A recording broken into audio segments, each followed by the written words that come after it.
Hi, Tim. Hi, Jock. Hi. When connecting multiple sites over dark fibre, it's commonplace to use routing or to subnet. Right. What do you see are the benefits derived from using that technique?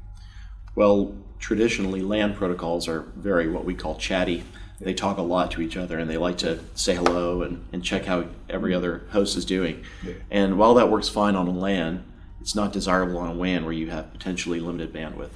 Routing makes those chat groups much smaller and confines them to the LAN instead of over the WAN.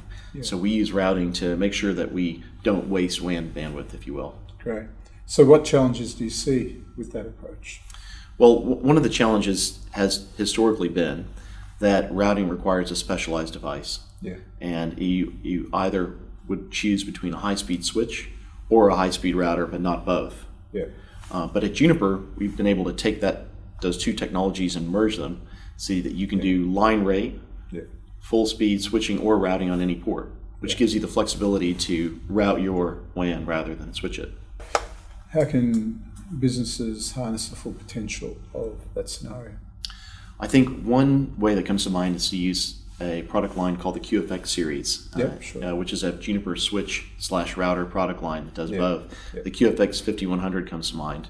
And that's a switch that not only does line rate, wire speed routing, and switching on every port at gigabit, but we can also upgrade any port to 10 gigabits and still do line rate, switching, and routing on those ports. Terrific. So you might, in today's environment, say, well, why do I need so many 10 gig ports? Because these switches do 48 or 96 ports of 10 gig. Yeah. Let me just show you on the board why you might need that. If you have a traditional enterprise environment that has multiple branch locations, it's spread out among many sites, for example, a retailer or even a convenience store network, and let's just draw two for the purpose of illustration. We'll call this the branch location. As these connect up into headquarters, which is up here with a pair of large core routers, all of this traffic, because there are so many sites, has to be aggregated into what we call an aggregation layer. And multiple branches would connect to the aggregation layer like this. And then the aggregation layer would itself connect into the core. And these WAN links might be 1 gig. But this connection to the core from the aggregation layer is definitely going to be 10 gig to get that bandwidth that we need for all of the sites that they service.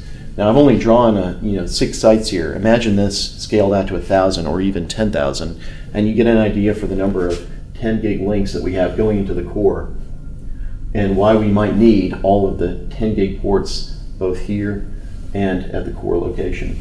And the QFX series and the QFX 5100 provides the flexibility to do all of that in a single chassis or single virtual chassis. Terrific.